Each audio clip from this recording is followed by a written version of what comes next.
Saudara, di dalam masa COVID-19 ini, saudara sering dengar enggak ada kalimat-kalimat begini? Kita tidak mau tertular oleh orang lain. Nah, kalimat yang berikut ini bagus. Tapi kita juga jangan mulari orang lain. Betul enggak? Itu terus didengung-dengungkan. Di mana saja, di bandara, di rumah makan, di stasiun. Karena saya baru ke Jawa minggu yang lalu, kalimat itu yang diperdengarkan. Kita tidak mau tertular oleh orang lain, tapi juga jangan nulari orang lain. Kata-kata itu bagus. Bayangkan kalau virus Injil ada di hidup kita. Ya, perhatikan. Bayangkan kalau virus Injil bekerja luar biasa di hidup kita. Bagus enggak kalau kita nulari orang lain? Lu jawab dong. Bagus itu. Bagus sekali. Nah, mari hari ini kita mengambil keputusan. Ketika darah Tuhan Yesus ditumpahkan, dicurahkan untuk semua umat manusia, ingat, semua virus ya itu masuknya ke dalam darah lebih dulu. Betul tidak? Semua virus. Maka itu untuk seorang pasien tahu dia sakit apa, maka dokter bilang harus periksa apa? Darah. Karena di situ virus itu. Nah, maka itu ketika satu-satunya agama di dunia, ketika satu-satunya Tuhan di seluruh alam semesta ini yang memberitahu bahwa umat manusia yang percaya kepada Tuhan Yesus, maka orang itu ditransfusi oleh darah Yesus. Nah, pertanyaannya, di dalam darah Yesus ada virus apa? Awas belum virus malaria. Ayo, dalam darah Tuhan Yesus ada virus apa?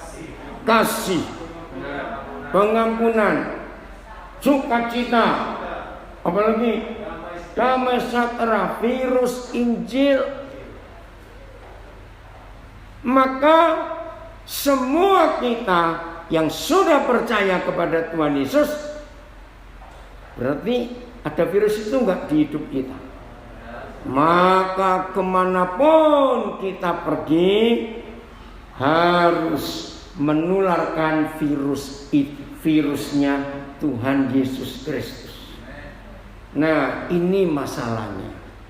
Kalau kita mau jujur, ya, ada masalah itu? Enggak ya. Kalau kita mau jujur dengan fakta ini, maka virus corona atau virus Yesus yang lebih dahsyat? Ayo kita jawab. Virus apa lebih dahsyat? Corona. Sampai kita nggak boleh dekat-dekat dengan orang lain. Karena virus ini ganas sekali.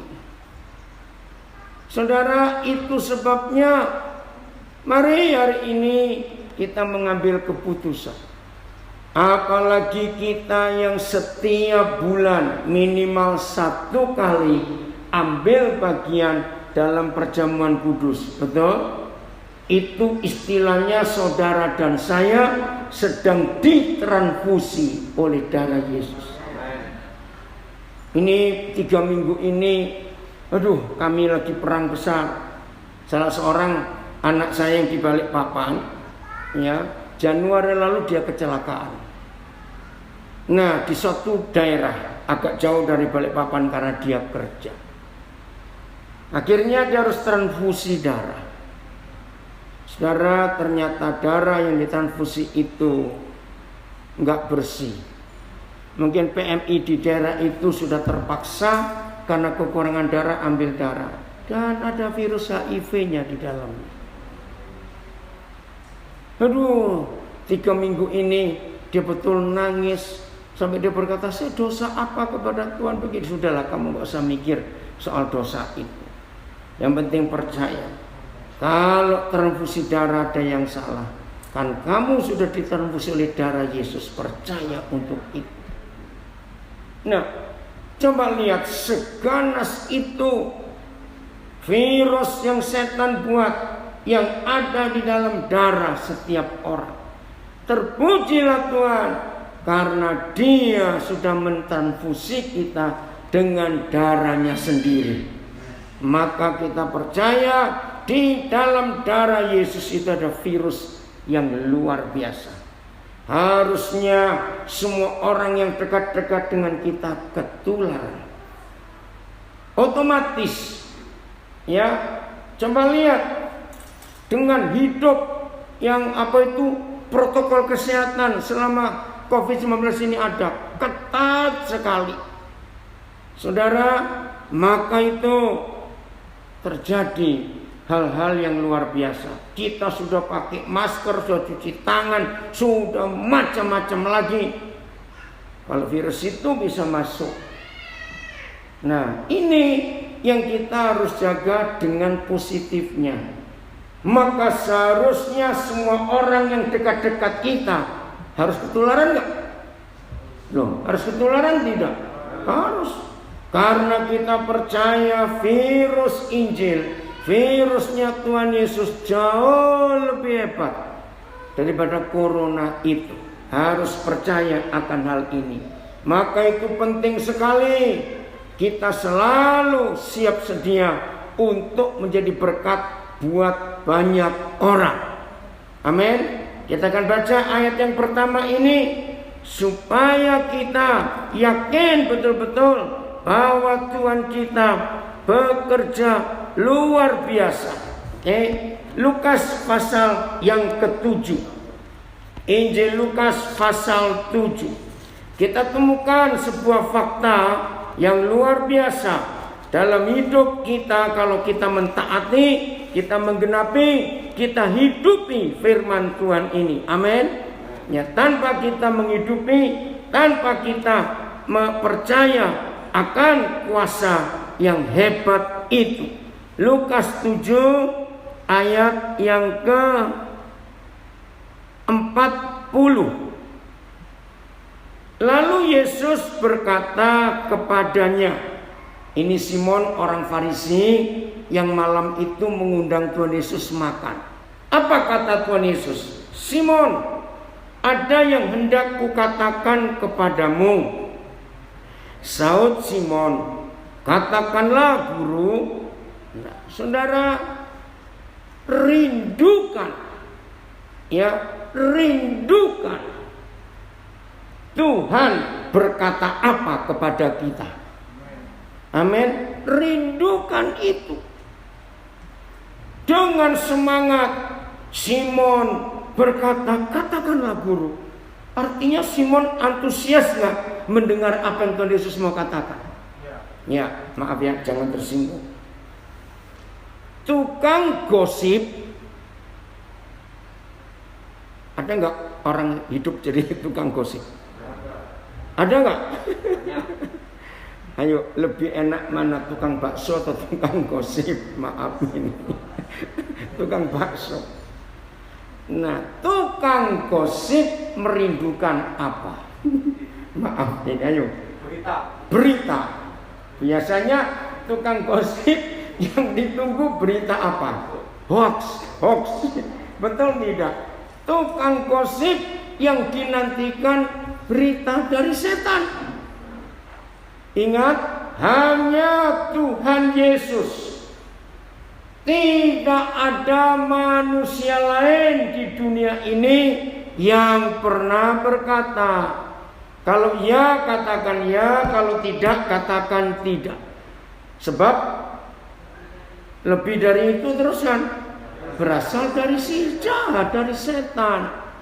Maka itu banyak kehidupan rusak, banyak kehidupan hancur, bahkan tidak sedikit rumah tangga kacau.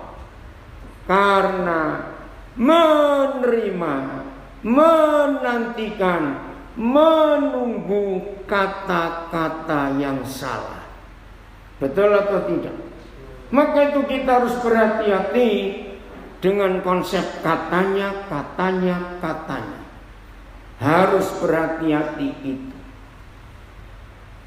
Dengan antusias Simon ini menantikan. Katakanlah, Guru. Saudara, berbahagialah setiap kita. Ya, dengarkan, berbahagialah setiap kita yang selalu menantikan apa kata Tuhan dalam hidup ini. Maka kalau kita menantikan dan mendengar lalu menerima apa yang Tuhan Yesus katakan, percayalah, virus Injil itu makin dahsyat bekerja dalam hidup kita semuanya. Bukan kata orang, tapi apa kata Tuhan. Ini penting sekali. Maka itu berbahagialah setiap kita yang dalam hidup sehari-harinya hanya menantikan Tuhan mau bicara apa. Tuhan mau bicara apa. Kita dengar kalimat ini dan saudara pilih baik-baik. Kalau begitu, Tuhan suka berkata-kata enggak? Oh, yang lain jawab dong. Kalau begitu Tuhan suka berkata-kata tidak? Suka. Karena di kata-kata Tuhan itu ada kehidupan. Tapi di kata-kata yang lain itu kematian. Nah, pertanyaannya begini. Kalau begitu, sebetulnya yang lebih suka ngomong itu kita atau Tuhan? Loh, kenapa Pak Ernest tertawa? Jawab. Yang lebih suka berkata-kata itu kita atau Tuhan? Kita. Bertobat. Nah, artinya begini. Yang kedua, masih pertanyaan yang sama. Ya. Dengan situasi yang makin gawat, makin mengerikan seperti ini, saudara, siapa? Ya, ini bukan yang negatif, yang pertama tadi. Saya ingin tanya perbedaannya. Di dalam situasi yang gawat seperti ini, sebetulnya kita atau Tuhan yang lebih banyak berkata-kata? Ayo, sebetulnya cepat jawab. Tuhan. Kenapa? Karena dia harus terus memberi instruksi kepada kita. Hari Kamis yang lalu saya dapat WhatsApp, saya nggak kenal dari satu kelompok. Ternyata begini, Pak Daniel boleh nggak mengajar kami lewat Zoom? Ya, saya lihat tanggalnya, apa nggak salah ini? Tanggal 21 Februari tahun depan 2021. Loh, saya tuh bingung. Ini baru September saya ngitung. Apa yang saya bingung dengerin? Berarti orang ini percaya sampai tahun depan virus ini masih ada. Saya bilang, ini kan masih jauh, Februari. Jawabannya betul, mereka masih gak yakin. Nah, saya bilang, aduh masih lama. Februari 2021. Ya, saya kira jadi guyon dengan mereka. Ya udah, kita lihat aja nanti situasi. Saudara, maka itu rindukan, nantikan, harapkan Tuhan yang lebih banyak bicara dan berkata-kata kepada kita. Amin. Bukan suara-suara yang lain yang kita mau nantikan, yang kita mau tunggu, tapi hanya kata-kata Tuhan. Karena itu menghidupkan. Ya, pertanyaan berikut, ya, supaya kita tahu betapa gobloknya kita ini. Maaf. Dengar ya. Sekalipun kita ngerti, catat ya, sekalipun kita ngerti apa yang kita baru bahas di sini. Apa yang kita ngerti? Dua hal. Satu, kata-kata Tuhan atau kata-kata manusia yang punya dampak yang sangat hebat dan positif di hidup kita. Ayo cepat jawab supaya nanti kita tahu. Ayo, kata-kata Tuhan atau kata-kata manusia yang berdampak hebat di hidup kita. Ayo, jawab pertanyaannya walaupun saya tahu. Yaitu jelas kata-kata Tuhan yang punya dampak hebat di hidup kita. Oke, yang kedua, kata-kata Tuhan atau kata-kata manusia yang sering banyak salahnya. Betul? Nah, ini pertanyaannya supaya kita sadar betapa bodohnya kita ini. Walaupun kita tahu fakta ini, tapi yang namanya manusia lebih senang dengarkan dan mengumpulkan kata-kata siapa? Manusia. Bertobat. Loh, betul tidak, saudara? Ini fakta. Maka itu hidup kekristenan kita sebagai murid-murid Tuhan Yesus, kita nggak bisa bertumbuh karena kata-kata yang salah. Itu yang seringkali mempengaruhi hidup kita, yaitu kata-kata orang. Jadi sebelum kita meninggalkan bulan yang ke-9, ayo kita merubah konsep hidup kita ini. Kata-kata siapa yang kita selalu rindukan, yang selalu kita dengarkan. Jadi mulai hari ini sadari Bapa kita dengan kuasa Roh Kudus dan Yesus Tuhan itu adalah firman itu sendiri. Maka percayalah, Bapa di surga yang jauh lebih banyak berkata-kata kepada kita daripada yang lain. Amin. Maka itu penting sekali dalam hidup ini, saudara. Kita menantikan apa yang Tuhan mau katakan kepada kita. Dari pagi-pagi bangun, jangan dengarkan kata-kata yang lain, tapi tetap nantikan firman Tuhan.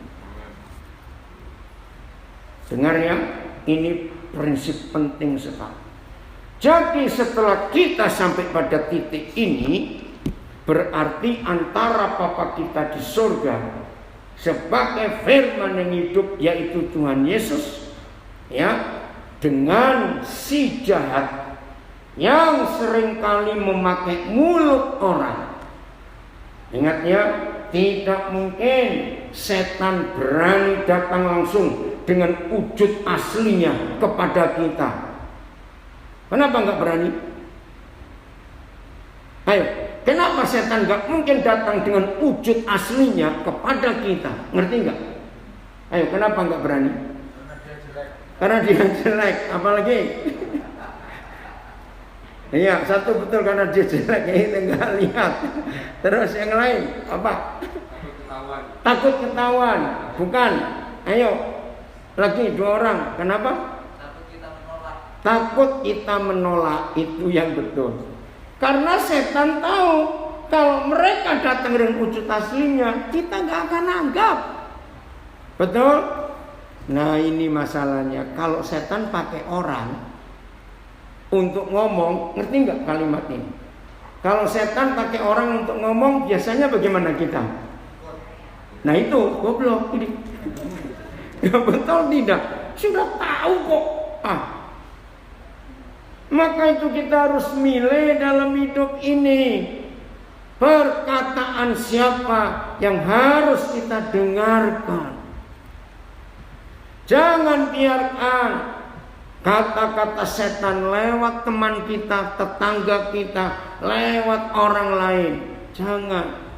Langsung tolak kalimat itu. Ini luar biasa, saudara. Kita tahu bendara pesat kemarin pagi subuh Tuhan panggil. Nah, ada kisah yang unik antara Bu Mary dengan Pak Benny. Nah, ternyata beberapa jam sebelum Tuhan panggil, ternyata Bu Mary ini telepon Pak Benny. Pak Benny itu sekretaris pesat, Bu Mary bendara pesat. Dia bilang, "Ben, aku mau ngomong sesuatu." "Oh ya, silakan. Tapi orangnya pesen nih, nggak boleh cerita orang lain."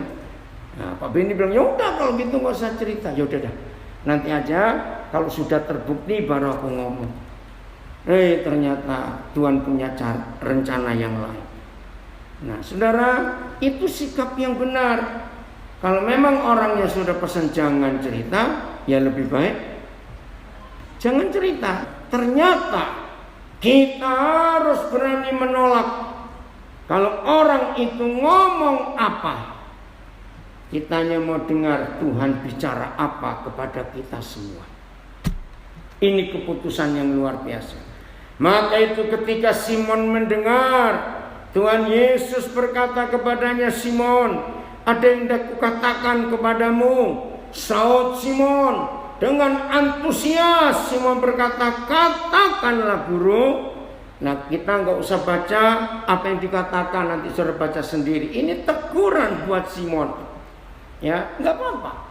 Kalau Tuhan bicara kepada kita, entah dia mau menegur kita, atau dia mau mengingatkan kita, atau dia mau memberkati kita, semua yang Tuhan katakan, ambil keputusan, saya siap untuk mendengar. Amin. Kalau itu yang terjadi dalam hidup kita, sungguh luar biasa, saudara. Maka itu mulai hari ini ambil keputusan ini, bahwa saudara dan saya hanya berkeputusan untuk mendengar apa yang Tuhan Yesus katakan kepada kita. Di pasal yang sama, Lukas 7, ada kisah yang lain lagi, tetapi bentuknya sama. Masih ingat perwira Kapernaum? Ya, kita lihat ayat yang ke-6. Ayat 7. Ya. Lukas 7 ayat 7. Sebab itu, ini perwira ini, jenderal ini berkata kepada Tuhan Yesus lewat sahabat-sahabatnya sesama orang Romawi, sebab itu aku juga menganggap diriku tidak layak untuk datang kepadamu. Mari kita baca kalimat yang dahsyat ini sama-sama. Yang di rumah juga, Lukas 7 ayat 7, kalimat bagian terakhir. 1, 2, 3. Tetapi katakan saja sepatah kata, maka hambaku ini akan sembuh. Saudara, luar biasa, di dalam satu pasal yang sama kita melihat dua kisah yang berbeda. Maka itu kalau dalam hidup kita semuanya, setiap hari kita merindukan Tuhan berkata apa, maka percayalah hidup ini akan luar biasa, saudara. Amin. Hidup ini akan luar biasa. Ambil keputusan. Kalau perwira Kapernaum ini cukup sepatah kata saja, ya, kira-kira sepatah kata itu paling banyak berapa sih? Lo ayo cepet kira-kira. Biasanya kita kalau ngomong sepatah kata, tidak sepasar. Ramai sudah macam-macam. Tapi perwira ini punya iman yang luar biasa, cukup sepatah kata saja, maka setan yang mengganggu budakku itu pergi.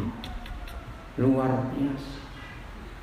Dan hebatnya, saudara perhatikan sampai ayat yang ke-10. Dan setelah orang-orang yang disuruh itu kembali ke rumah, didapatinya lah bagaimana? Ayo, hamba itu telah sehat kembali. Nah, ini lebih dahsyat. Di mana kedahsyatannya? Tuhan Yesus ngomong sesuatu enggak? Tuhan Yesus tumpang tangan enggak? Tuhan Yesus berdoa tidak? Tuhan Yesus mengusir setannya tidak? Nah, tapi kok sembuh? Ngerti enggak maksud ini sekarang? Walaupun kita tidak mendengar Tuhan berkata-kata apa dalam hidup kita. Tetapi kalau kita menghormati firman itu, walaupun Tuhan belum berfirman, belum berkata-kata, percayalah kehidupan mujizat akan tetap terjadi di hidup kita. Maka itu ubah konsep cara kita hidup. Apa yang harus kita ubah? Stop. Ingat ya, seperti istilah yang kurang bagus. Stop pulaan gosip. Tahu kata pulaan? Apa itu? Iya, cari bahan untuk jual lagi. Awas kamu semua. Bodoh. Stop. Yang masih punya hobi, dengar hobinya ini. Yang masih punya hobi ngumpulin hoax-hoax itu, bertobat hari ini. Saudara, mari kita berubah. Amin. Kalau sepatah kata saja yang Tuhan katakan mujizat terjadi. Berapa banyak kata yang Tuhan ucapkan lewat ibadah-ibadah dan kita dengar khotbah. Banyak enggak kata-kata itu? Enggak sepatah kata. Nah, pertanyaannya, apa perubahan hidup kita?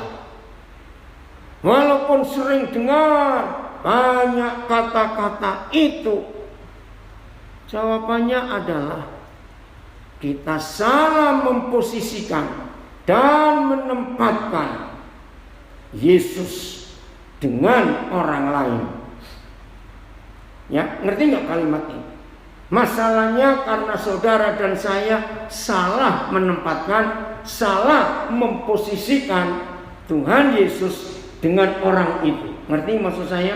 Kalau orang-orang itu bisa berkata-kata, Tuhan Yesus pun bisa berkata-kata, maka lewat pelajaran Lukas 7 ini, saudara dan saya harus memilih kata-kata siapa yang lebih kita beri tempat untuk mengontrol, untuk menguasai, untuk mengatur, untuk menaklukkan ego kita.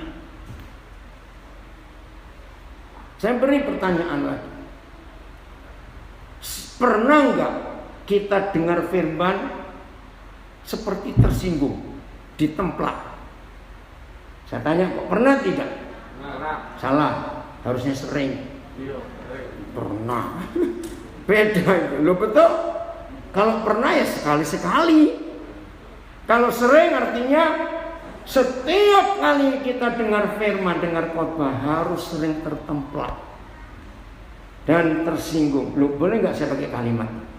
Nah, masalahnya di sini beda. Pernah nggak kita dengar kata orang yang menyinggung kita? Sering juga. Ya, betul. Nah, pertanyaannya, perbandingannya. Kata-kata Tuhan yang bisa menyinggung kita dalam tanda kutipnya, dan kata-kata orang yang sering juga menyinggung kita. Ayo jawab jujur. Kata-kata siapa yang membuat kita bereaksi? Nah, itu salah lagi. Aduh. Betul? Harusnya reaksi kita berkolak melonjak, terserahlah mau reaksi bagaimana. Setiap kita mendengar kata Tuhan menemplak kita, bukan kata orang. Maka itu yang masih langganan setan. Wih, lu serius? Setan itu bisa jadikan kita langganannya. Ngerti nggak kata langganan? Kalau setan tahu bahwa ada di antara kita sangat sensi, tahu kata sensi? Apa itu? Bukan pekat, kayak tahu Jepang yang halus lembut sekali itu. Apa? Apa tadi? Apa ya? Bukan rentan. Apa? Bukan, gampang pecah. Apa? Halus, lembek sekali. Ngerti nggak ilustrasi ini ya? Rapuh, betul ya. Nah, perhatikan. Hari ini kita harus bertobat.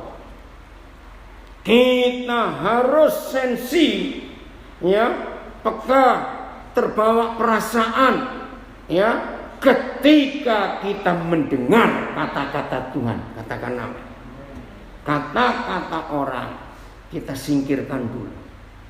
Terserah orang itu mau ngomong apa, yang penting kita itu benar di hadapan Dia. Nah, inilah konsep kehidupan kita yang sungguh-sungguh Tuhan cari di antara kita semua. Kata-kata siapa? Perwira ini sangat percaya akan kata-kata Tuhan. Maka itu dia berkata, cukup sepatah kata saja. Ucapkan, budakku itu sembuh. Kenapa berapa menit? 1:30. Iya, Venus bisa bantu nanti pindah IG-nya sebelum habis kamu end. Bisa nggak? Coba. Nanti ya, tunggu dulu. Kira-kira kurang 10 detik. Ya. Maaf. Jadi hari ini kita ambil keputusan. Belum ya? Belum ya? Kata-kata siapa yang kita izinkan berpengaruh dalam hidup kita? Setuju? Loh, saya tanya setuju? Harus. Maka kalau tidak, kita jadi langganan setan. Apa itu langganan? Ketika setan tahu ada di antara kita gampang terpengaruh karena kata orang, nah setan akan jadikan langganan. Orang itu sering diberi kata-kata yang aneh-aneh.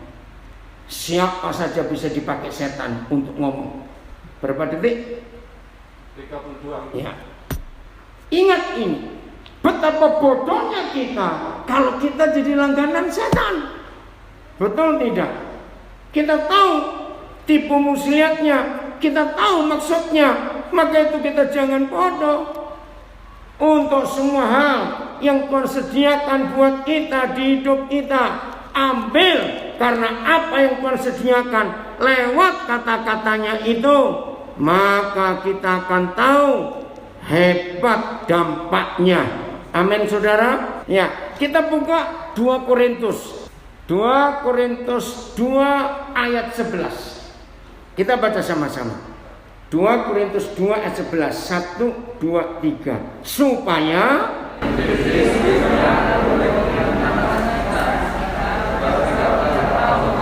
nah, menurut ayat ini, supaya si setan itu jangan beroleh keuntungan atas kita. Kenapa?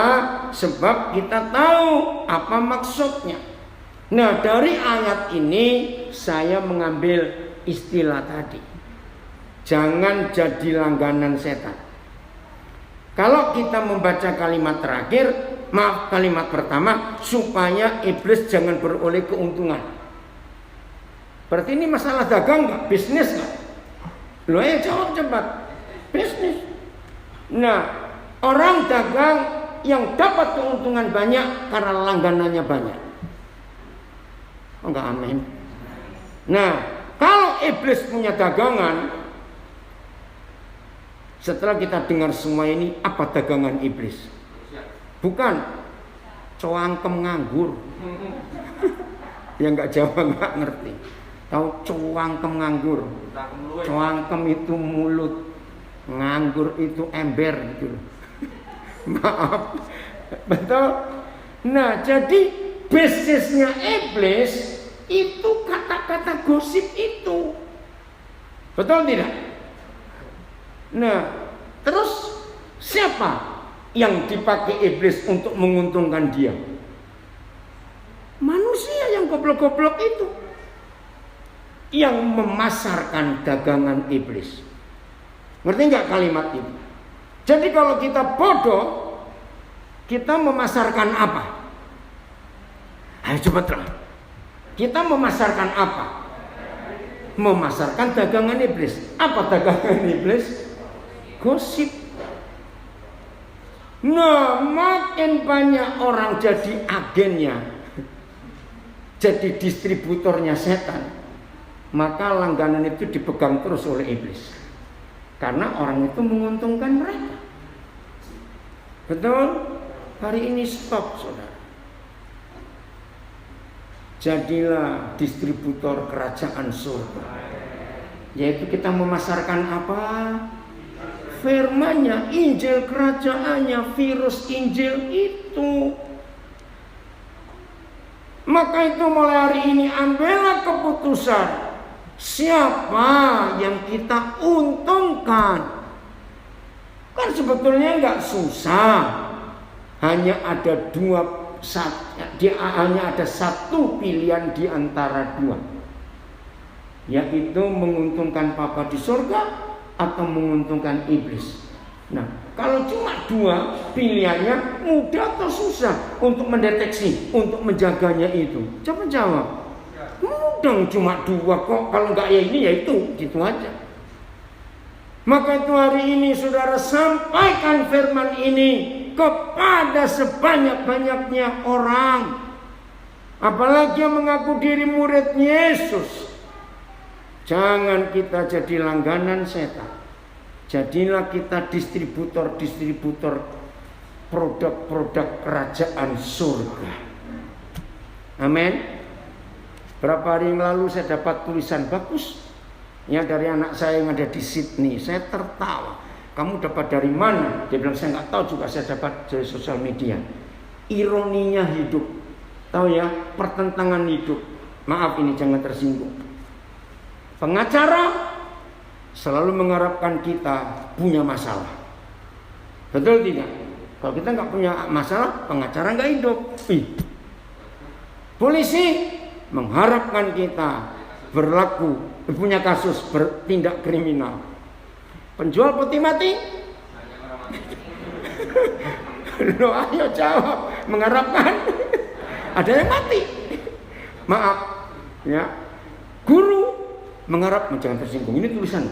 Guru mengharapkan kita bodoh, maka itu perlu belajar. Apalagi ya, ntar saya pelan-pelan.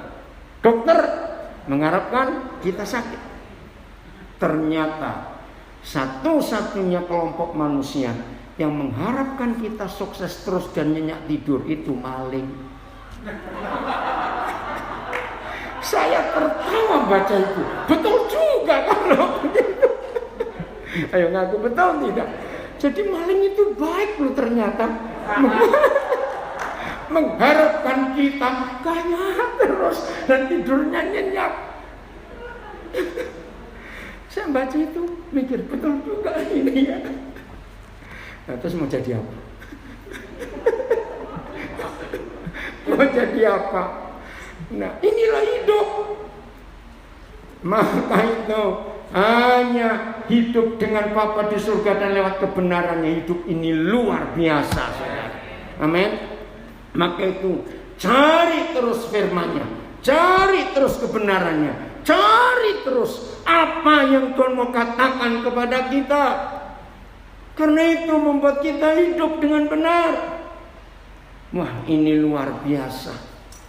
Hebatnya, jadi nantikan firman Tuhan. Nantikan Tuhan berkata apa dalam hidup kita. 1 Samuel pasal 3. 1 Samuel pasal 3 mulai ayat 18. 1 Samuel pasal 3. Joko kamu sehat? 1 Samuel pasal 3 mulai ayat yang ke-18. Maaf, 19 ya. Saya baca 19 dulu. Sudah? Dan Samuel makin besar dan Yahweh menyertai dia dan tidak ada apa, baca ini penting, satupun dari firman-Nya itu dibiarkannya gugur. Ayo kita lihat. Jadi artinya apa? Antara Bapa di surga dengan Samuel, bagaimana? Ya, firman-Nya digenapi. Apalagi? Akrab dekat. Dan tidak ada satupun firman-Nya yang dibiarkannya gugur dari mulut Samuel. Oke, akrab dekat. Apa tadi? Menjaga firman-Nya. Ya Jen, kamu bilang apa tadi? Digenapi, yang lain. Apa ini arti? Firman-Nya nggak ada satupun yang dibiarkan gugur. Ayo, yang lain mikir. Ini luar biasa. Joko sehat kamu? Taat. Ayo yang lain cepatlah. Jangan lama-lama. Tidak ada satu pun firman yang dibiarkannya gugur. Ayo, artinya apa itu? Didengar suara. Apa? Didengar suaranya. Apalagi? Sesuai. Bukan. Kenapa? Mamar? Tuhan sama Samuel itu satu. Hampir betul. Satu hati. Ayo, satu lagi. Bukan itu. Tidak dibiarkannya firman-Nya gugur. Ini luar biasa. Satu lagi, ada? Artinya saudara, apa saja yang Samuel katakan itu firman. Dan itu terjadi. Betul kata Mawar tadi, makin sebelah hampir betul. Berarti mulut Tuhan dititipkan ke mulut Samuel. Ngerti nggak kalimat itu? Kalau dalam istilah pemerintahan pernah dengar kata jubir, juru bicara. Nah, jubir presiden harus menyampaikan, meneruskan perkataan presiden. Nggak boleh ditambahi, nggak boleh dikurangi. Maka itu kalau hari ini kita semua mengambil keputusan, saya ulangi, kalau hari ini semua kita mengambil keputusan, kita jadi juru bicaranya Tuhan. Maka cuma satu yang harus kita jaga, hati dan mulut kita harus bersih. Amin. Hati dan mulut kita tidak boleh menjadi jubirnya setan. Betul tidak? Mari kita periksa di hidup kita. Kita ini jadi juru bicaranya siapa? Betapa hebat Samuel sampai seperti itu. Ini yang Tuhan rindukan atas kita semuanya. Saudara dan saya mengaku orang percaya yang disebut anak-anak Bapa di surga, yang punya jabatan murid-murid Tuhan Yesus, maka semua kita harus jadi juru bicaranya Tuhan. Perkataan Tuhan ada di mulut kita, sehingga mulut kita adalah mulutnya Tuhan. Tolong perhatikan ini baik-baik. Maka itu kalau saudara nggak pasti dengar sesuatu, jangan teruskan, nggak ada untungnya.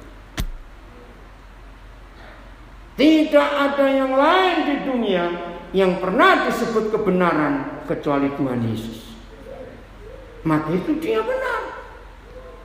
Untuk itu penting sekali dalam hidup kita melakukan apa yang Tuhan inginkan atas kita. Karena kita juru bicaranya. Betapa indahnya dunia kalau semua murid-murid Yesus mulutnya adalah mulut Tuhan Yesus. Kebenaran itu nyata. Ayat 20. Nah ini hasilnya. Maka baca ayat 20 1 Samuel 3. Maka taulah seluruh Israel dari Dan sampai Berseba bahwa kepada Samuel telah dipercayakan jabatan Nabi Yahweh. Pernah dengar kata lain Nabi? Penyambung lidah Tuhan. Nabi artinya menyampaikan perkataan Tuhan. Berarti kalau saudara dan saya mulai hari ini memutuskan untuk tidak jadi langganan setan, tidak jadi distributornya setan, tetapi kita memutuskan mulai hari ini menjadi agen dan langganan Bapa di surga. Kita menjadi distributornya semua produk-produk kerajaan surga. Berarti Tuhan akan menjaga firman-Nya dari hidup kita, enggak dibiarkan gugur. Ini luar biasa, saudara. Maka itu beri kesempatan. Ya, jangan kita mau kulaan gosip, tapi kita kulaan firman. Ngerti? Sebarkan kepada banyak orang di sekitar hidup kita. Firman. Dan kita semuanya sudah tahu, makin tua usia kita, harusnya kita makin pengalaman. Betapa rusaknya hidup karena kata orang. Betul, betapa rusaknya hidup. Ayo hari ini kita berubah. Supaya tahu seluruh Nabire, karena kita di Nabire, saya nggak tahu saudara di kota mana yang mengikuti. Supaya seluruh orang di kota kita tinggal tahu bahwa di dalam hidup kita ada jabatan mulut Tuhan. Nabi itu adalah mulutnya Tuhan. Hanya satu orang bisa menyebut kita menjadi juru bicara Tuhan, menjadi mulutnya Tuhan, karena kita ngomong adalah ngomong kebenaran, tidak bicara hal yang salah. Ayat 21, wah ini luar biasa. Ada kata penting di ayat 21. Dan Yahweh ngapain? Ayo ngapain? Selanjutnya. Cukup sampai sini. Nah kata selanjutnya ini, ayo apa arti kata selanjutnya? Ayo kata selanjutnya itu artinya apa? Bersambung. Betul. Apalagi nggak ada habisnya. Terus menerus. Apa yang terus bersambung di hidup Samuel? Apa yang tak ada habisnya dalam hidup Samuel? Kita baca lagi sama-sama dari kalimat pertama 21. 1, 2, 3. Dan Yahweh selanjutnya ngapain? Menampakkan diri di Shilo, sebab Tuhan menyatakan dirinya di Shilo kepada Samuel dengan perantaraan firman-Nya. Awas yang masih punya hobi yang salah. Begitu melek pagi langsung cari HP ku mana, awas kamu. Jangan alasan, ada kita pada situ, pret. Betul saya ngomong, pura-pura aja kamu.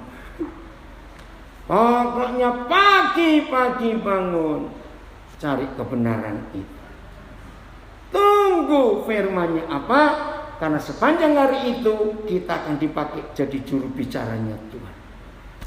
Maka itu kata selanjutnya artinya dalam hidup kita enggak habis-habisnya Papa hadir menyatakan diri lewat firman-Nya. Dengan firman-Nya Dia menyatakan diri kepada kita dan enggak putus-putus, enggak habis-habis. Dan dampaknya enggak main-main. Lihat ayat 1 pasal 4 kitab 1 Samuel. Baca semuanya. 1 Samuel pasal 4 ayat 1a. 1, 2, 3. Dan ayo, dan perkataan Samuel sampai ke seluruh Israel.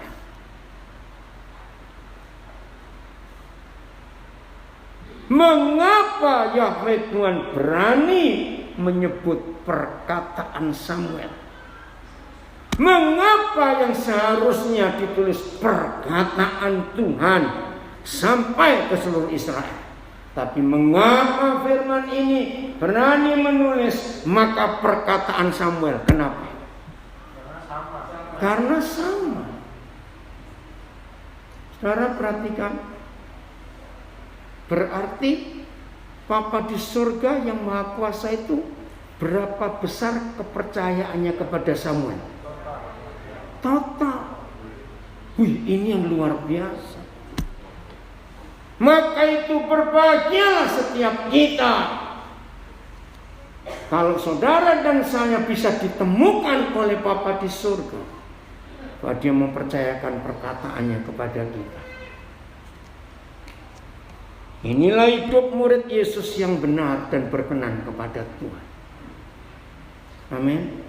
Ayo mulai hari ini semua kita, termasuk yang di rumah, hidup dalam kebenaran ini.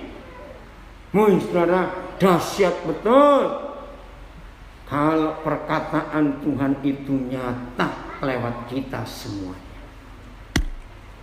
Ayo kita hari ini mengambil keputusan. Ini kedahsyatannya yang luar biasa. Ayat terakhir 1 Samuel 3 ayat 18. Hari itu Imam Eli panik sebab sudah lama Tuhan gak bicara kepada dia. Sudah lama firman Tuhan tidak disampaikan kepada Imam Eli. Kita baca dulu alasan ayat 18 ini adalah ayat 1 pasal 3. Ya, kenapa Imam Eli panik? Karena sudah lama dia nggak dengar firman. Ayat 1 pasal 3. Samuel yang muda itu menjadi pelayan Yahweh di bawah pengawasan Eli. Pada masa itu firman Yahweh bagaimana? Jarang. Artinya Imam Eli sudah nggak dengar perkataan Tuhan lagi. Yang kedua, dan penglihatan pun tidak sering. Artinya visi. Eli sebagai pemimpin, sebagai kepala keluarga, sebagai imam, sebagai nabi sudah nggak punya visi. Maka kacau bangsa itu. Akhirnya Samuel yang dipanggil untuk Tuhan pinjam mulutnya. Maka itu ketika Imam Eli tahu bahwa Yahweh Tuhan bicara kepada anak ini, maka ini kalimatnya kepada Samuel dan kepada Tuhan. Ayat 18. Lalu Samuel memberitahukan semuanya itu kepada Imam Eli dengan tidak menyembunyikan sesuatu pun. Nah, di sini Tuhan melihat Samuel ini luar biasa. Jadi istilahnya, ada nggak perkataan Tuhan yang dikorupsi, dikurangi, dipotong? Ngerti pertanyaan? Nggak ada. Semua disampaikan dengan tepat. Maka itu kalau saudara dan saya hari ini ditemukan oleh Tuhan, Tuhan bisa pinjam mulut kita, sehingga mulut kita adalah juga mulut Tuhan, maka hasilnya itu luar biasa. Amin. Hasilnya itu luar biasa. Ayo mulai hari ini saudara, kita betul-betul hidup sesuai ini. Kemudian Eli berkata, dia Yahweh, biarlah diperbuatnya apa yang dipandangnya baik. Artinya apa? Ayo, artinya Imam Eli bagaimana? Berserah. Ya sudah terserah kata Tuhan saja. Ayo hari ini semua kita yang sedang mengalami sesuatu, nantikan firman-Nya. Siap mulut kita jadi mulut Tuhan? Ayo siap? Harus, tidak ada pilihan. Ini keputusan kita hari ini. Maka selanjutnya seluruh Papua, seluruh Indonesia akan tahu bahwa di dalam hidup saya ada kebenaran yang luar biasa. Tuhan memberkati kita semuanya. Ya.